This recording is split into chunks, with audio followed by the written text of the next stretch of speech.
시청자 여러분 안녕하세요. 머니올라 시간입니다. 투자의 방법은 여러 가지가 있겠습니다만은 시장의 전체적인 흐름을 읽을 수 있는 능력이 있느냐 없느냐가 투자가 성공하느냐의 어떤 사활적인 문제 아닐까 싶습니다. 코로나 팬데믹 이후 상황 보면 그런 점을 더 절실하게 느끼는데요. 오늘 이베스트 투자증권 신중호 리서치 센터장 함께합니다. 어서 오십시오. 예, 안녕하십니까.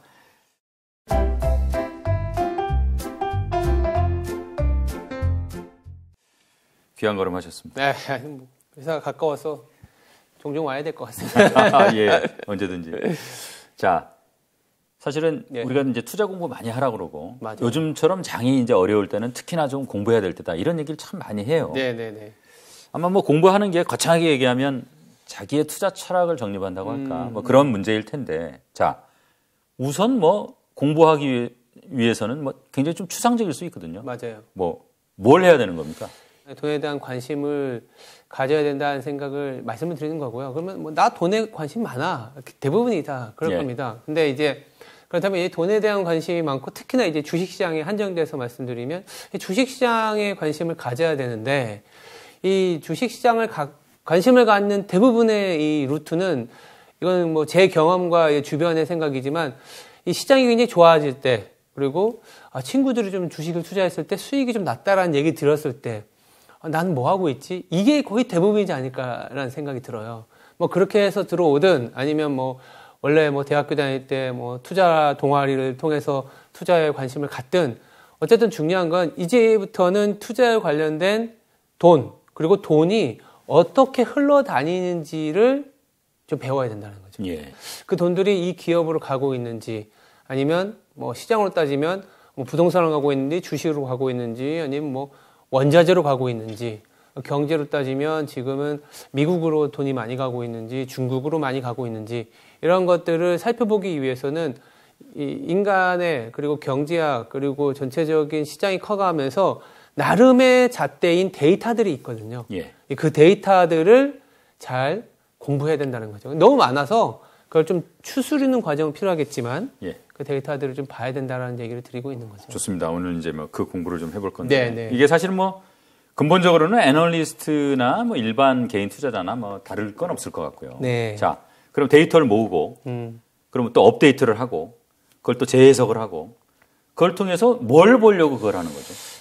경기도 호황이 있고 불황이 있고 회복이 있고 확장이 있듯이 내가 지금 어떠한 위치에 경기가 어느 위치에 있고 주식시장이 어느 위치에 있는지를 보면 지금은 굉장히 조금 우울한 얘기가 나오지만 적극적으로 투자를 해야 될 타이밍이라고 볼 수도 있는 거고 반대로 조금 경기가 너무 호황이고 주식이 좀 비싼 가격이라고 된다면 아무리 좋은 기업이라 하더라도 전체적인 틀 안에서는 영향을 받을 수밖에 없거든요. 그러면 이런 사이클이 존재하고 이 사이클 안에서 지금은 경기가 그리고 주식이라는 가격이 비싸게 평가가 되고 있는지 아니면 좀 낮게 평가가 되고 있는지를 인식을 하자라는 거죠. 항상 반복이 되고 기회는 있다가도 없고 없다가도 있을 수 있다라는 거를 저는 그게 가장 중요한 것 같아요. 저도 애널리스트 생활을 거의 18년 가까이 되고 있는데 단 하나 가장 뼈저리게 느끼는 거는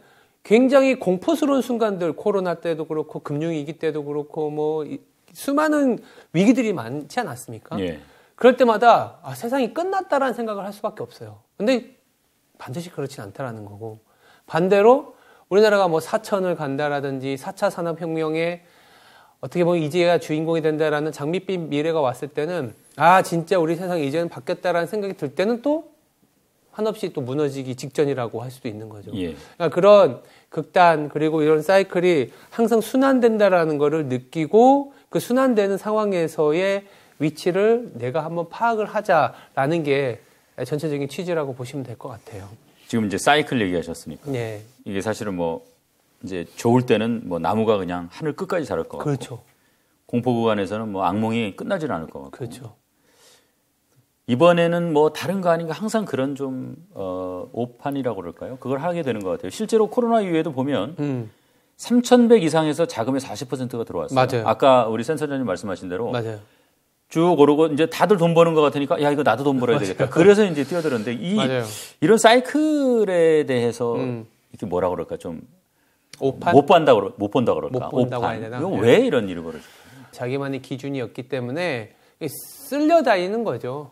사실은 지금 뭐 주식이 아닌 부동산 얘기지만 우리가 얼마 전까지만 하더라도 뭐 영끌이라는 얘기를 하면서 지금이 아니면 지금 가격이 가장 싼 가격이다라는 여러 가지 언론 매체를 통한 아니면 최근에는 이제 너튜브나 이런 영상을 통해서 상당한 이제 심리적인 어떤 뭐랄까요? 호도까지는 아니더라도 그런 현상들이 나타났었잖아요. 그러다 보니까 그런 사회적인 현상에서 내가 중심을 잡을 수 있는 기준이 있어야 되는데 그런 기준이 없다 보니까 누가 어디에 투자해서 돈을 벌었다든지 아니면 지금은 오히려 주식을 투자하면 패가망신 당한다는 얘기를 뭐 예를 들어서 어떤 자기의 증거 집단에서 들으면 지금은 주식하면 안 되는구나 라는 그냥 자기만의 그냥 결론을 내버리게 되고 또 누구든지 다 돈을 벌고 있으면 지금은 주식해야 되는구나 해서 또 소위 말하는 꼭지에 들어가게 되고 자기만의 기준이 없기 때문이다라는 얘기를 드리고 있거든요. 여러 가지 이제 지표나 자신만의 기준을 만들기 위한 하나의 가이드를 조금은 소개시켜 드리고 싶은데요. 그런 기준을 좀 만들어야 오판의 가능성을 좀 줄이지 않겠나? 이렇게 말씀드리고 있습니다. 어떻게 보면 소위 말하는 그 부화뇌동, 뇌동 매매를 하지 않기 위해서도 사이클을 좀 잘 알아야 될 것 같은데. 네, 맞아요. 네. 자, 이 사이클도 뭐 여러 가지 종류가 있지 않습니까? 맞아요. 센터장님이 좀 중요하게 보는 사이클. 뭐 이 방송에서 뭐 너무 복잡하게 다룰 수는 없고 이제 복잡한 내용은 좀 책을 보고 공부하시고 이 방송에서는 이런 게 있구나 정도 이제 간단하게 소개하면 좋겠는데요. 어떤 거 보세요? 가장 중요한 거는 신용 사이클이에요. 예. 그러니까 돈. 이게 우리가 영어로는 크레딧이라고 하는데 뭐 데빗, 크레딧, 뭐 쉽게 얘기하면 대출. 은행에서 돈 받아서 기업이 투자하고 개인이 소비하고 소비라는 건 자동차라든지 이제 주택까지 사는 걸 다 소비라고 하는데 그런 돈의 흐름이 이제 신용 사이클, 크레딧 사이클이라고 하고 그 크레딧 사이클이 돌아가는 상황에서 이제 나오는 게 이제 기업이 이익이 어떻게 되는지 그리고 기업의 이익을 또 총합을 해서 나타나는 게 경제지 않습니까? 경제가 또 어떤 식으로 사이클이 돌아가는지 그리고 이 경제와 기업을 이익을 보고 이 돈의 흐름을 이제 보다 보니까 이 심리가 또 여기 안에서 또 요동을 치게 됩니다. 그럼 이제 심리까지도 봐야 되는. 그래서 크게 보면 신용 사이클, 경제 사이클, 그리고 기업의 이익 사이클, 더불어서 심리 사이클. 이 네 개의 사이클이 이제 톱니바퀴처럼 막 맞물려서 돌아가거든요. 그래서 한 네 개의 사이클을 좀 기억을 하시면 어느 정도 잣대를 만들어가는 하나의 이 어떤 여유, 공간, 룸을 하나씩 만들어가는 거 아닌가 이렇게 볼 수 있을 것 같아요. 좋습니다. 네 개 사이클 이제 오늘 좀 보겠습니다.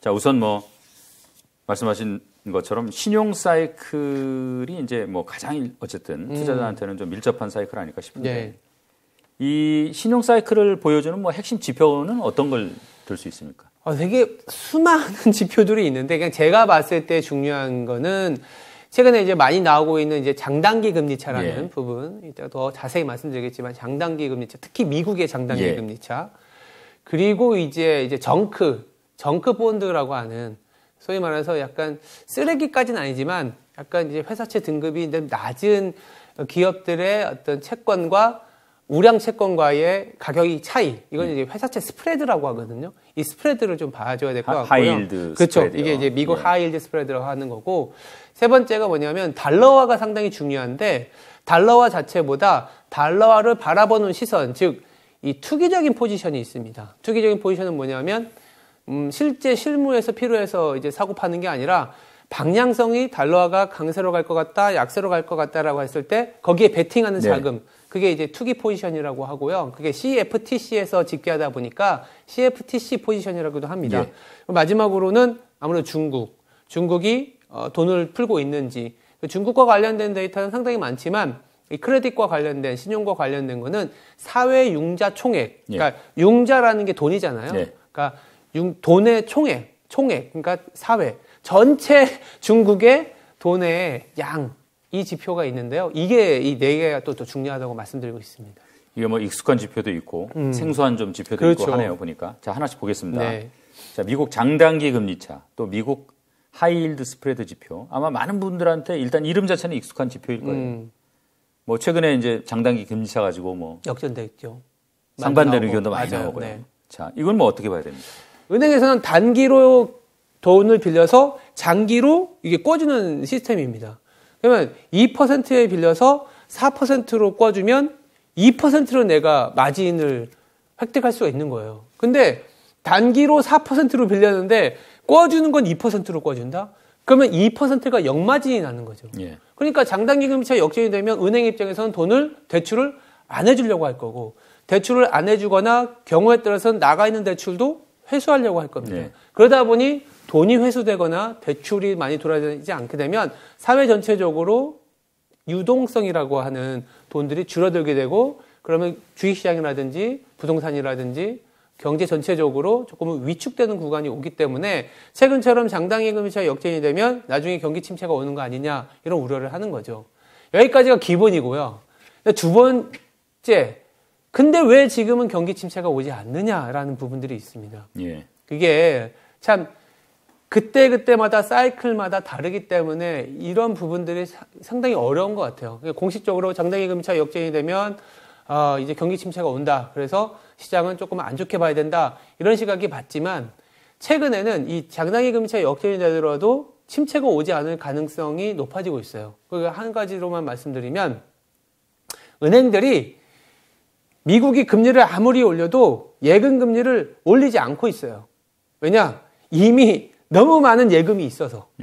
이미 너무 많은 예금이 있어서 굳이 비싸게 자금을 조달하지 않아도 돼요. 이미 있는 돈 갖고 대출하게 하면 되기 때문에 미국에서 장단기 금리차가 역전이 됐다 하더라도 위기가 오지 않을 수 있다. 이런 얘기들이 나오고 있는 상황입니다. 네. 네. 이 하이힐드 스프레드 지표는 뭐 장단기 금리차하고도 같이 이렇게 좀 봐야 되죠.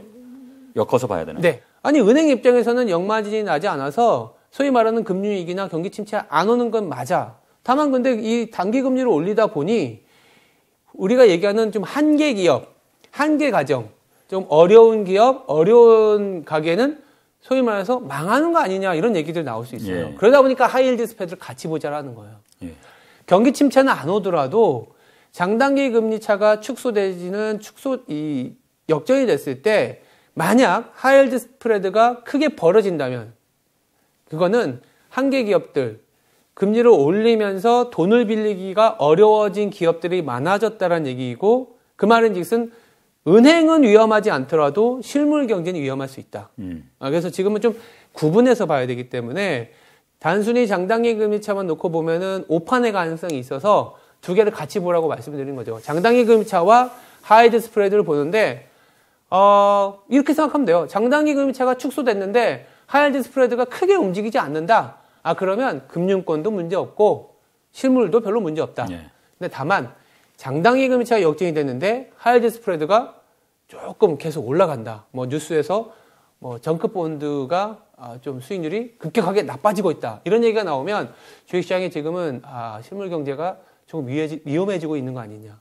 근데 지금은 아마 검색창에서 이제 클릭해 보시면 아시겠지만 미국의 하이힐드 스프레드가 굉장히 안정적으로 움직이고 있어요. 네. 그러다 그러다 보니까 장단기 금리차가 역전에도 불구하고 경기 침체 안 오는 거 아니냐, 이렇게 얘기가 나오고 있는 겁니다. 이 지표라는 게 결국 뭐 동떨어져 있는 건 아니고 다 엮여 있는 거니까 좀 같이 볼 필요가 있겠군요. 예. 자, 이 미국 상품 선물 거래위원회죠. 네. CFTC 달러화 투기 포지션.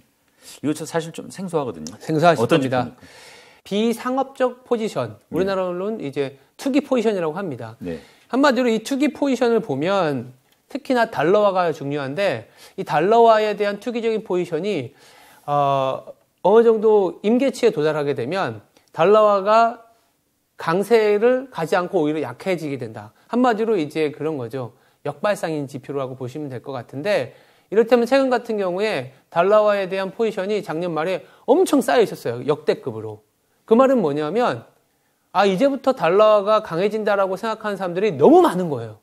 너무 많은데 달러화가 강해질 수 있는 요인들은 이미 노출이 된 거죠. 뭐 기준금리 올리겠다, 미국밖에 없다, 앞으로 이제 세상은 망한다. 이러면 무조건 달러가 간다고 생각하는데 이제는 그 달러화에 대한 생각이 너무 많아서 반대로 갈 가능성이 높다라는 거고 아마 그래프를 보면서 얘기를 들으시면 더 명확한 게 비상업적 거래 비중이라고 하는 걸 보시면 짙은 선으로 제가 이렇게 좀 약간 심장의 어떤 파동처럼 왔다 갔다 하는 걸 보실 수 있을 겁니다.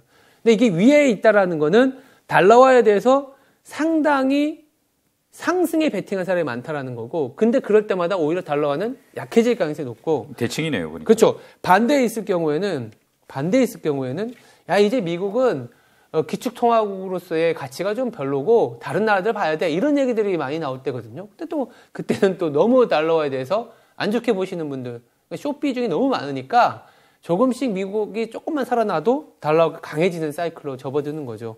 지금으로 따지고 보면은 이 비상업적인 거래, 즉 CFTC라는 미국의 상품 선물 거래 위원회에서 달러화에 대한 포지션을 정리해 보면 달러화에 대해서 상당히 높은 수준에서 거래되고 있다라고 볼 수 있는 거죠. 자, 이 신용사이클 이제 마지막 지표입니다. 네. 중국 사회 융자 총액, 뭐 신용 자극 지수. 이거 뭐 용어도 생소하고 사실 어려워요. 저도 개인적으로 처음 접하는 지표거든요. 네. 중국 내에서 돌아다니고 있는 신규로 발생된 유동성 돈의 총량이 사회 융자 총액이고 이 사회 융자 총액이 늘어났다 줄었다 하게 되면 시장이 앞으로 중국의 경기가 좋아질 수 있다, 나빠질 수 있다 이렇게 평가를 하게 됩니다. 예. 왜냐하면 돈이라는 게 뭐 잠깐 생각해 보시면 기업 입장에서 돈을 빌렸다고 해서 바로 그 돈이 뭐 자재를 사고 집을 짓고 이러진 않잖아요. 예. 돈을 빌려서 이제 집을 짓는 데까지 시차가 발생하고 그러면 집을 짓다 보면 경기가 활성화되고 고용이 활성화되고 소비가 올라오는 이런 어떤 순차적인 영향이 나오는데 그러다 보니까 사회 융자 총액의 흐름을 보면 앞으로 이게 경기가 좋아지겠구나 나빠지겠구나라는 걸 판단하게 되는 거고요. 이 그 신용 자국 지수라는 건 뭐냐면 예. 그냥 증권사에서 블룸버그에서 이 사회 융자 총액의 흐름을 보기 좋게 만들어 놓은 거예요. 뭐냐면 중국의 GDP 대비해서 이 사회 융자 총액이 얼마나 빠르게 늘어나고 있느냐 줄어들고 있느냐. 예. 그래서 검색창에 이 신용 자극 지수라고 쳐도 되고 아니면 영어로 크레딧 임펄스라고 치시면 이 중국과 관련된 이 지표가 많이 나올 겁니다. 그렇다면 이 신용 자극 지수가 높은 레벨에서 꺾여 내려온다. 앞으로 중국과 관련된 지표는 하향되겠구나. 바닥에서 돈다. 앞으로 중국과 관련된 지표는 올라서겠구나. 이렇게 판단할 수 있는 그런 지표라고 보시면 돼요.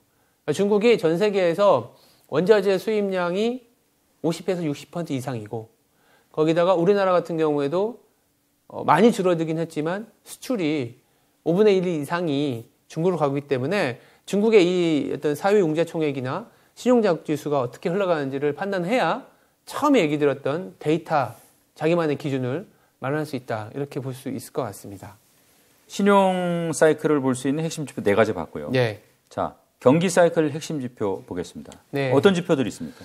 경기 사이클에서는 되게 많지만 그냥 OECD 경기 선행 지수하고 이 글로벌 유동성 지수만 봐도 지표 그리고 데이터 경기를 바라보는 뭐랄까요 가이드를 잡아간다 이렇게 보시면 될 것 같아요. 좋습니다. 우선 OECD 경기 선행 지수부터 네. 보겠습니다. 특히 이제 사실은 우리가 이제 수출 의존도가 높은 나라. 네. 특별히 이제 이 지표가 좀 관심이 가거든요.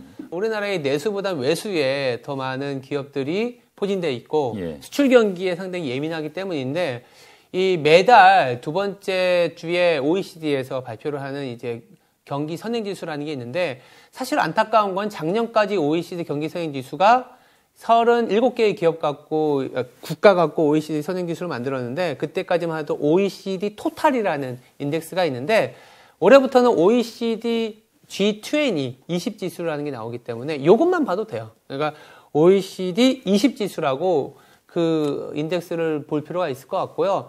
더하여서 만약에 조금 더 내가 적극적으로 데이터를 가공하는 사람이고 조금 더 시장에 공부를 더 하고 싶다 하시는 분들은 OECD에 들어가게 되면 그게 다 국가마다 선행 지수가 나오거든요. 예. 거기서 확산 지수를 좀 구해보는 것도 괜찮을 것 같아요. 그러니까 OECD 경기 선행 지수와 확산 지수를 보는데 확산 지수는 편하게 말씀드리면 OECD 경기 성장 지수가 전월 대비 오른 국가와 내린 국가의 비율, 오른 국가에서 내린 국가를 빼서 전체에서 나눠줬을 때 이 비율이 100에서 마이너스 100까지 왔다 갔다 합니다. 이게 어떻게 움직이는지를 보는 게 경기 전체적인 방향성과 모멘텀을 체크할 수 있는 지표다라고 보시면 될 것 같아요. 확산 지수는 공식적으로 뭐 발표하는 지수는 아니고 아닙니다. 네. 혹시 뭐 인터넷에서 친절하게 계산해서 뭐 게시하는 뭐 증권사나 아니면 뭐 개인 블로거나 이런 분들이 계신가요? 블로거까지는 모르겠고요. 저희 하우스에서는 제가 월마다 업데이트해서 자료에 넣고는 있습니다. 이베스트 투자증권 열심히 들어가서 보시면 되겠습니다. 네. 자, 경기 사이클 지표 중에 이제 두 번째 글로벌 유동성 지표. 이건 어떤? M2 기준으로 전 세계 M2의 총합이라고 보시면 돼요. 미국, 뭐 중국, 일본, 유럽, 한국 뭐 다 합쳐서 하다못해 러시아까지 다 합쳐서 그 M2의 총합인데 이 달러화로 표시된 네. 지금 현재 한 103조 달러 정도 됩니다. 이 유동성이 늘어나고 있는지 줄어들고 있는지를 봐야 소위 말해서 외국인들이 한국 시장으로 들어오는지 나가는지를 평가할 수 있는 지표이기 때문에 글로벌 유동성을 같이 봐줘야 된다라는 얘기를 드리고 있습니다. 좋습니다. 이 신용 사이클, 경기 사이클 봤고 이제 두 개 남았네요. 이익 사이클하고 네. 심리 사이클. 자, 이익 사이클 지표 보겠습니다. 이익 사이클 지표는 어떤 걸 보세요? 이익은 한국의 수출만 봐도 될 것 같아요. 수출이 나왔을 때 이 수출 데이터 자체의 금액만 볼 게 아니라 이게 전년 대비 늘어났는지 줄어들는지 그리고 이 전체적으로 아마도 지금도 언론상에서는 여전히 마이너스 증가율에 포커싱이 돼 있겠지만 이 마이너스 폭이 줄어드는 것만으로도 개선되고 있다는 그런 어떤 느낌을 항상 배우셔야 될 것 같아요. 더불어서 이 수출 증가율, 우리나라의 한국 수출 증가율이 이 전 세계 이익 증가율하고 같이 움직이기 때문에 한국의 수출 증가율이 바닥을 치고 올라오게 되면 미국에 있는 투자자분들도 상당히 중요하게 보는 데이터라서 반드시 봐야 되는 데이터고 조금 더 나간다면은 그 안에서 무역 수지가 개선되고 있는지 단순히 무역 수지가 흑자가 났다 이게 아니라 흑자가 나더라도 흑자 폭이 줄어들면 나쁜 거고요. 적자라도 적자 폭이 줄어들면 좋다라고 해석을 하는 그런 뉘앙스로 바라봐야 될 것 같습니다. 자, 그러니까 이거는 방향성이 매우 중요하다. 그렇죠. 방향성이 절대적인 액수보다. 맞습니다. 자, 마지막으로 이제 심리 사이클 하나 남았습니다. 자, 8개 지표를 봤으니까 이 심리 사이클 2개 남았겠군요. 네, 맞아요. 어떤 겁니까? 첫 번째는 이것도 좀 어려운 개념인데 미국의 신용증거금을 좀 볼 필요가 있어요. 예. 미국의 신용증거금은 마진 대비라 그래서 좀 찾아보긴 좀 어려울 겁니다. 찾아보긴 어렵지만 그냥 마진 대 치면은 사실 나오긴 하거든요. 미국 사람은 또 트위터 가면은 상당히 업데이트된 자료를 많이 올려놓게 있기 때문에 마진 대 그로스 아니면 뭐 미국의 신용증거금 증가율 이렇게 치시면 그 흐름을 볼 수 있는데 예. 이걸 왜 보냐 하면은 우리나라도 그렇지만 이 미국의 기관이나 개인 투자자들이 이 돈을 빌려서 투자하는 금액의 총합이에요. 그래서 이게 총합이 늘어나고 있으면 점점 주식에 대해서 싸다고 평가하는 사람들이 많아지는 거고 조금 더 레버리지를 쓰면서 이 방향성에 대한 베팅이 많아지는 거거든요. 근데 이게 너무 좀 플러스, 즉 극단에 가면 조금 이제부터는 좀 너무 환호하고 있다라고 해석을 할 수 있는 포인트고 반대로 너무 마이너스에 있다 그러면 다들 이제 투자 안 하는 사이클이라는 점에서 봐줘야 되는데 한 가지 그나마 좀 뭐랄까요? 다행스러운 거는 이 신용증거금을 어렵다 무슨 말인지 모르겠다 하면 우리나라 환율을 보면 됩니다. 왜냐하면 신용증거금을 뒤집어 놓으면 우리나라 환율하고 거의 비슷하게 움직이거든요. 그러니까 우리나라 환율이 우리나라는 굉장히 안정적인 나라입니다. 다만 해외에서의 수출과 수입을 해야 되는 부분 때문에 변동성이 크지 우리나라 환 자체가 예전처럼 외환위기가 오고 그런 건 아니거든요. 근데 일정 부분 벗어나는 레벨이 있어요. 막 1,300원 벗어나고 이러면 극단적으로 위험에 빠져 있다라고 사람들이 생각할 텐데 그때가 오히려 이 신용증거금은 저점일 때이다. 그래서 이 우리나라 환율을 보면서 전체적인 심리를 판단하자라는 얘기를 드리고 있습니다. 이 그래프를 보니까 뭐 진짜 미국 신용증거금 증가율하고 원달러 환율은 반대로 가죠. 반대네요. 네, 맞아요. 그래서 우리나라 원달러 환율이 한때 작년에 1,450원까지 갔을 때 뭐 1,600원 가고 1,700원 간다 이런 얘기가 나왔지만 사실상 그때가 사실은 저점이었죠. 원달러 환율로는 고점이었다라고 보시면 되고 공교롭게 또 그 이후에 미국의 신용증거금 증가율은 올라서고 있습니다. 그때 그 당시에 신용증거금이 거의 바닥이었기 때문에 네. 이게 이제 거꾸로 이제 올라갈 일만 남은 그런 상황이었군요. 근데 이제 이거를 왜 같이 보여드리냐면 단순히 원달러 환율이 치솟았다고 해서 반드시 다시 안정을 찾느냐 이런 건 아니거든요. 다만 같이 보는 거죠. 야, 미국에서도 신용증거금이 이렇게까지 하락을 했는데 우리나라 원달러 환율도 상당히 높은 수준에 있다. 그다음에 이제부터는 뭔가 시장이 변곡점이 왔는데 이 변곡점이 올 만한 타이밍이냐. 아까 이거는 심리지만 그 전에 수출 증가율이라든지 아니면 경기로 보면 OECD 경기 선행 지수라든지 아니면 그 전에 신용 사이클로 보면 중국이나 달러화가 변화가 올 수 있는지 이걸 같이 복합적으로 볼 때 이런 차트들을 보면서 놓고 보면은 이제 조금 극단에 왔네. 안 좋은 수준의 극단에 왔네. 아니면 너무 좋은 수준의 극단에 왔네라는 그런 자기만의 기준을 만들 수 있는 측면에서 한번 같이 보라고 말씀드리고 있죠. 알겠습니다. 네.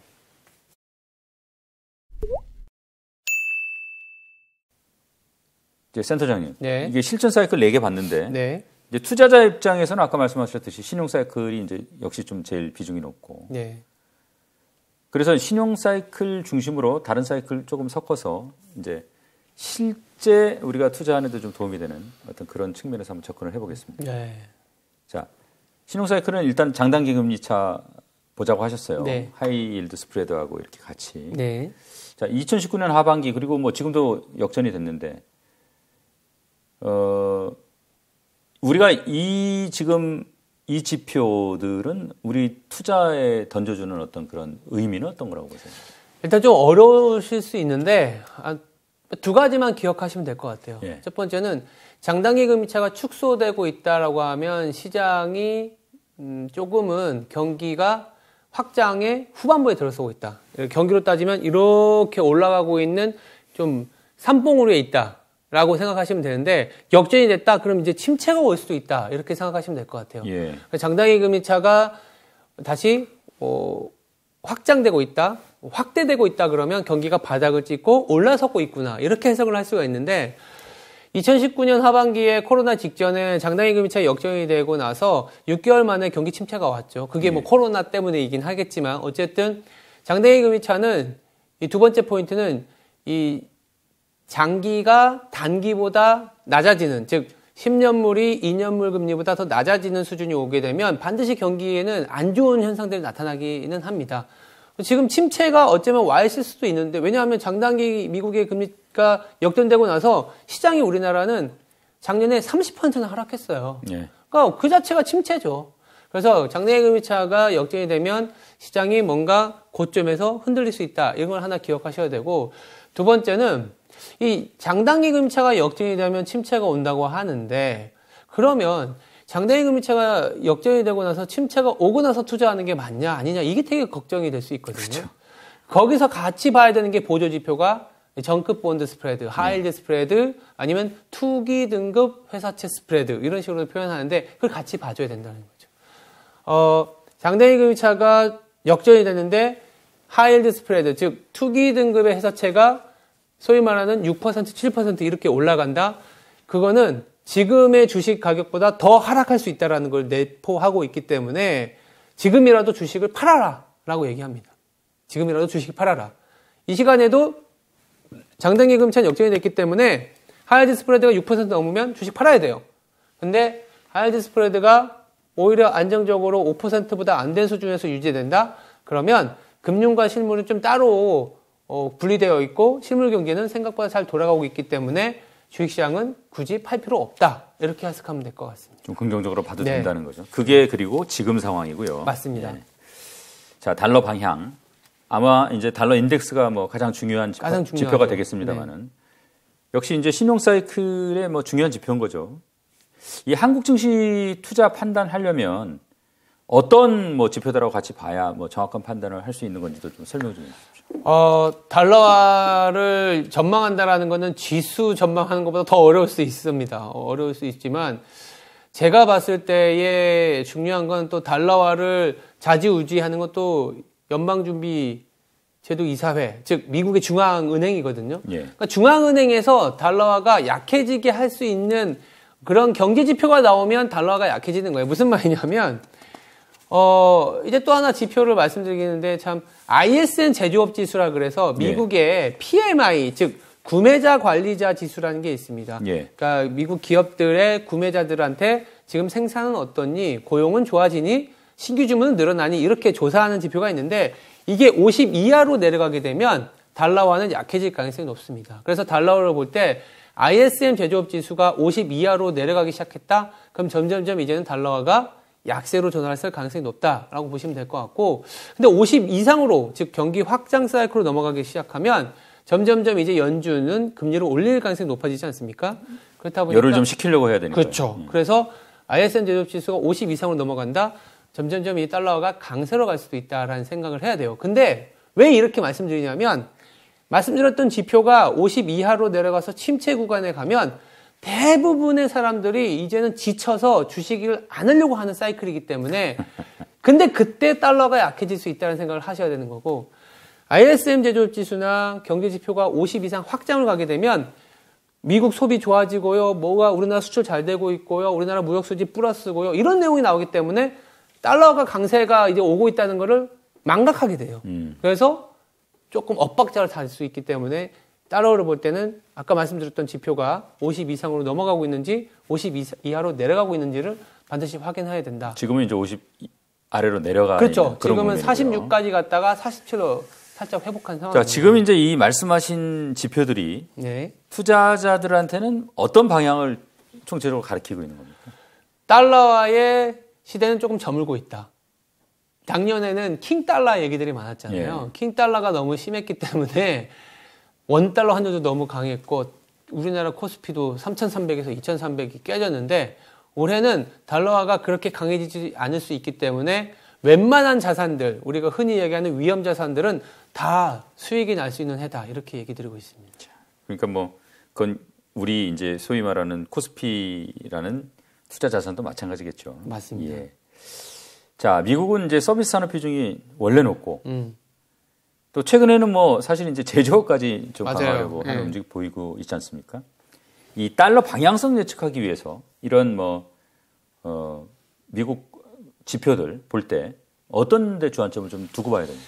그러니까 미국 지표가 너무 많이 나와서 예. 이게 다들 어떤 걸 봐야 되느냐라는 얘기들을 하시지만 만약 미국 지표를 볼 때 가장 중요한 게 뭐가 있냐면 아까 말씀드렸던 것처럼 ISM 제조업 지수를 말씀을 드렸잖아요. 예. 그거와 동시에 나오는 지표가 한 이틀 정도의 시간을 두고 나오는 게 ISM 서비스 지수라는 게 있어요. 예.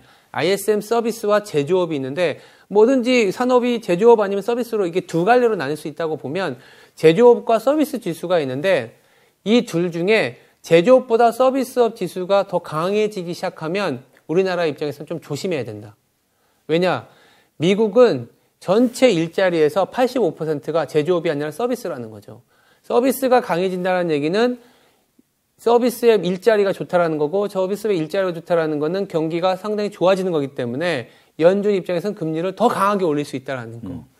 근데 거꾸로 서비스업이 제조업보다 상당히 안 좋아지고 있다라고 하면 이제 미국 내부의 지표로 그러면 우리나라한테는 되게 좋은 내용이라고 보시면 될 것 같아요. 그래서 ISM 서비스업 지수와 ISM 제조업 지수를 비교하는데 이 둘 간의 차이에서 ISM 서비스업 지수가 굉장히 빠르게 개선된다. 제조업보다. 그럼 좀 조심하자.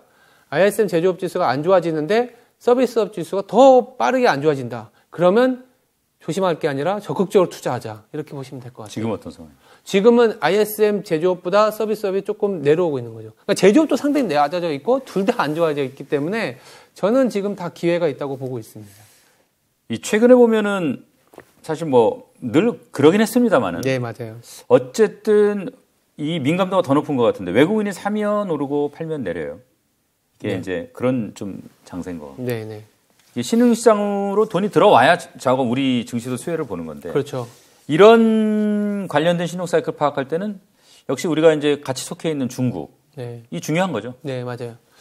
중국의 경제 지표가 좋아지게 되면 당연히 한국의 수출도 나아지기 때문에 한국의 흔히 말하는 원화가 개선되게 됩니다. 우리나라의 원화가 개선된다라는 건 외국인들이 들어올 수 있다라는 거고, 한마디로 최근에 외국인들이 우리나라 시장을 강하게 매수했었던 1월에 근원에는 중국의 제로 코로나 정책 폐기가 있었고, 이로 인해서 중국의 소비가 살아날 수 있다라는 기대가 있었다라고 보시면 될 것 같고요.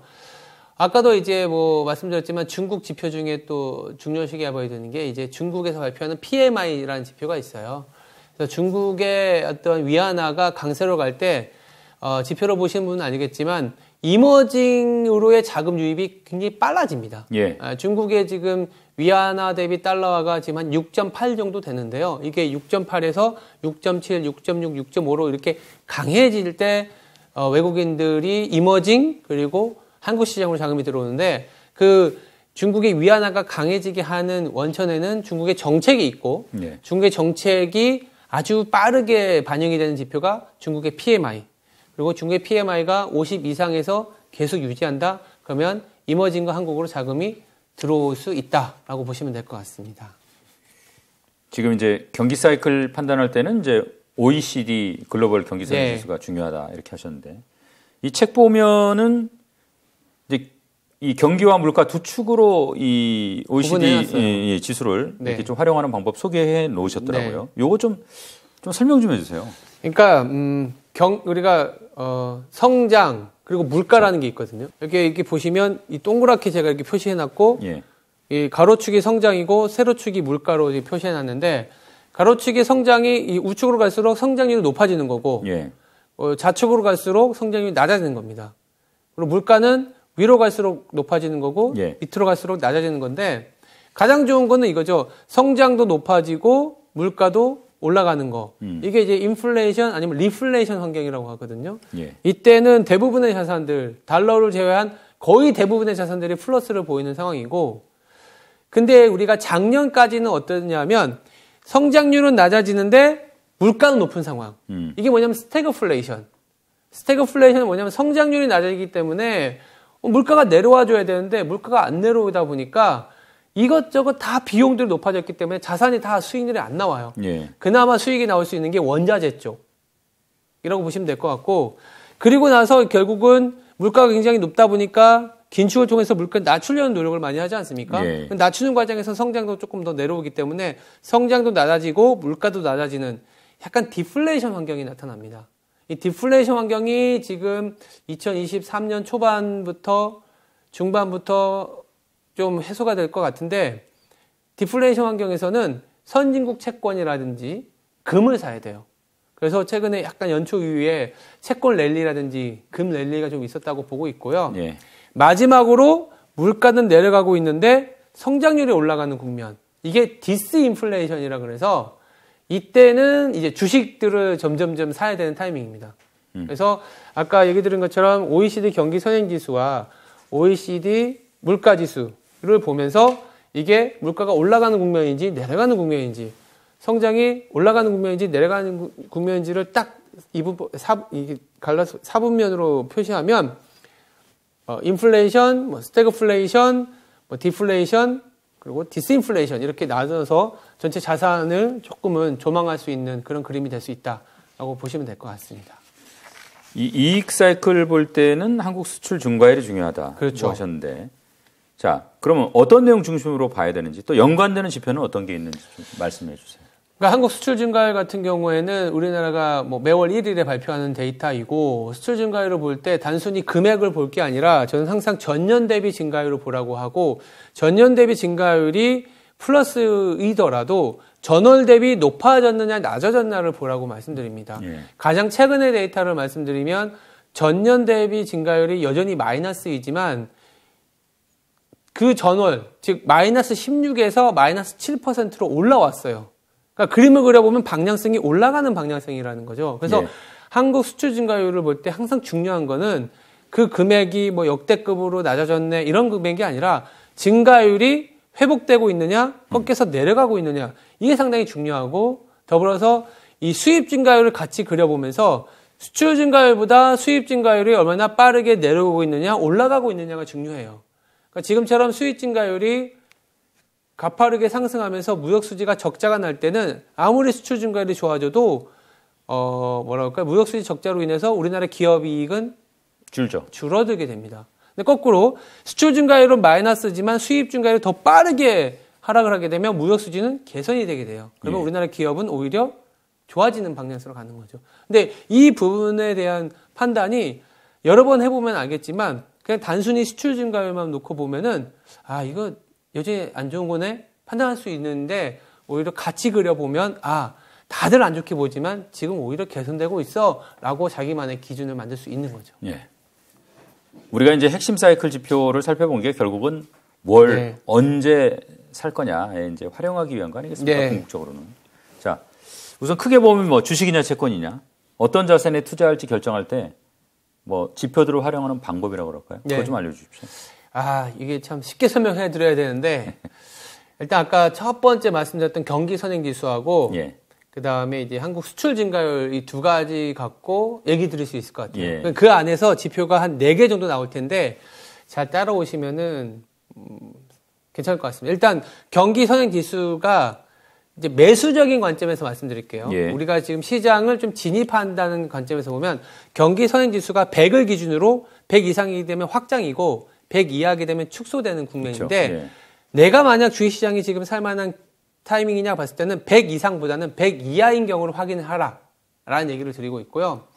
더불어서 이 100 이하인데 경기 선행 지수를 이렇게 다운받아서 보면 전월 대비 전월차를 구할 수가 있거든요. 그래서 전월차가 아마 그림에도 나갈 수 있지만 전월차가 이렇게 계속 빠르게 축소되고 있는지 아니면 이게 개선되고 있는지가 중요한데 100 이하인데 전월차가 개선되고 있다. 이제 슬슬 주식을 사야 될 타이밍이 오고 있구나. 즉 이렇게 가파르게 하락하는 속도가 완만해지는 구간을 보자라는 얘기이고요.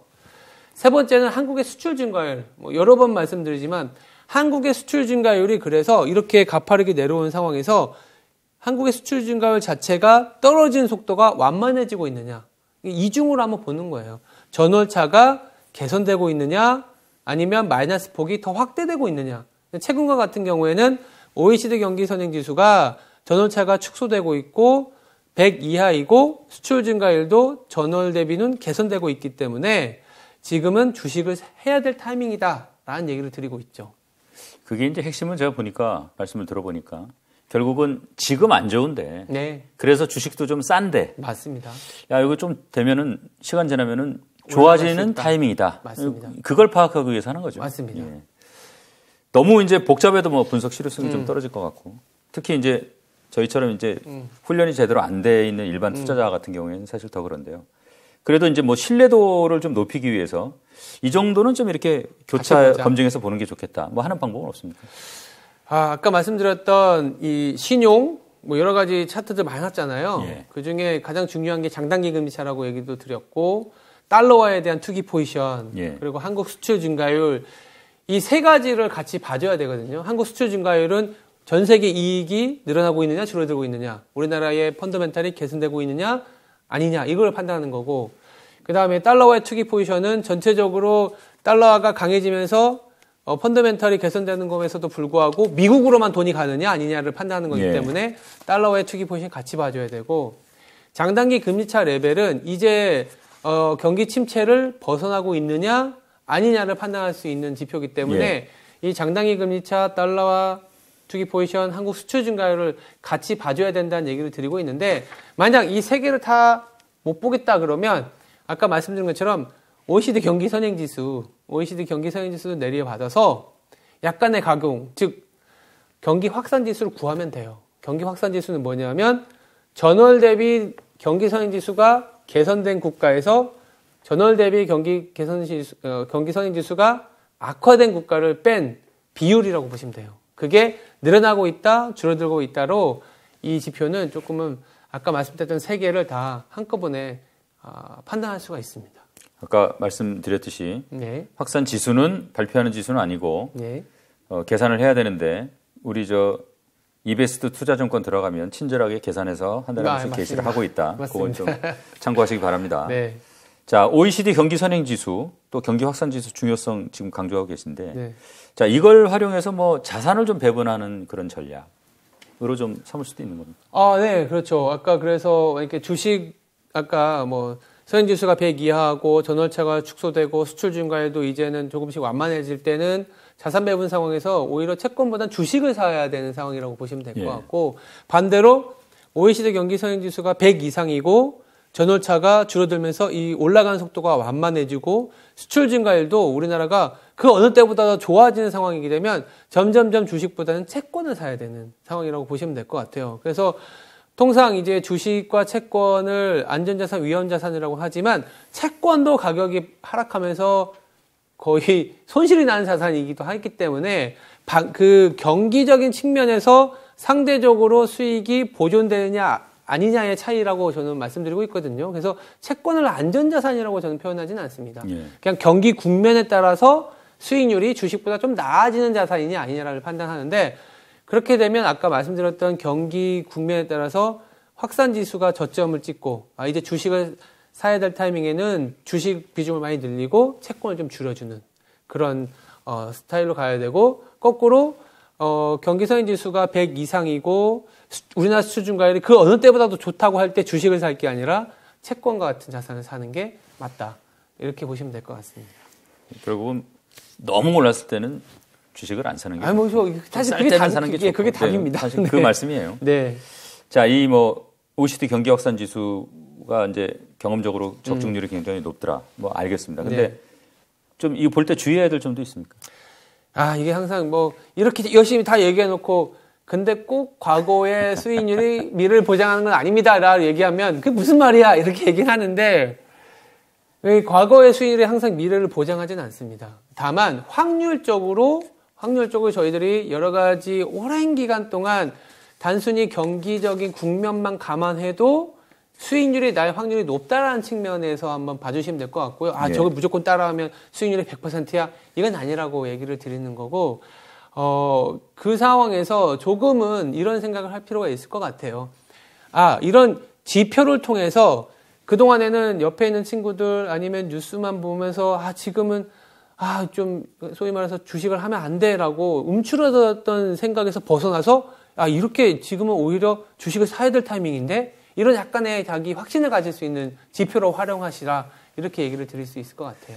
사실 이제 오늘 말씀 쭉 종합해 보면 저희가 여러 가지 구체적인 얘기를 했습니다만은 자 우리가 이런 지표들을 활용해서 소위 말해서 사이클을 어떻게 좀 잘 파악할 것인가. 사이클을 파악하는 어떻게 보면 궁극적인 목적은 어떻게 보면 좀 많은 사람들하고는 좀 반대로 갈 수 있는 용기. 맞아요.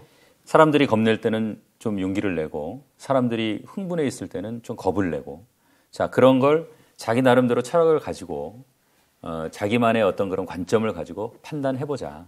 그런 맞습니다. 차원으로 좀 이해를 했습니다. 맞습니다. 그런 면으로 좀 활용하셨으면 좋겠고. 자, 마지막으로 제가 이 책 보면 올해 이제 시장 전망 해놓으셨어요. 물론 이제 올해 한 2달 지났습니다만. 좀 골자만 좀 한번 좀 정리해서 말씀해 주시고 오늘 순서 좀 마무리하겠습니다. 네.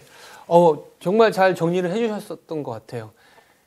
용기를 가질 수 있는 어떤 기준의 제가 얘기했었던 거의 결론인데 2023년은 주식에 좀 용기를 가지시라라는 얘기를 드리고 있고 왜 그러냐 하면 아까 말씀드렸던 경기 측면에서는 좀 안 좋은 구간을 지나가고 있는 상황이고 그에 상응해서 주가도 상당히 낮아져 있기 때문이다. 한국 주식시장이 2,400 지금 우리가 이제 하고 있는 상황에서 2,400 한 중반에 머물러 있어서 연초 대비 10% 올랐다. 많이 오른 거 아니냐? 이런 생각을 갖고 있지만 여전히 한국은 가치에 비해서 가격이 낮은 수준이고 경기는 지금 어느 정도까지 올라갈지 모르겠습니다만 점점점 저점을 다가가고 있기 때문에 충분히 용기를 갖고 이제는 정말 3,300에서 주식을 할 게 아니라 2,300, 2,400에서 주식을 해서 다시 3,000을 바라보는 그런 타이밍이 왔다. 이렇게 얘기를 드리고 있습니다. 많은 하우스들이 사라고 할 때 우리 이베스트 투자증권은 용기를 내서 지금은 그건 아닌 것 같다고 말씀을 하셨었으니까. 네, 맞아요. 근데 지금은 또 대부분 다 좀 겁에 질려 있는 상황인데. 네, 맞아요. 이제는 살 때가 됐다라고 했으니까 알아서 참고를 좀 해주셨으면 좋겠습니다. 알겠습니다. 자, 오늘 말씀 고맙습니다. 네, 감사합니다.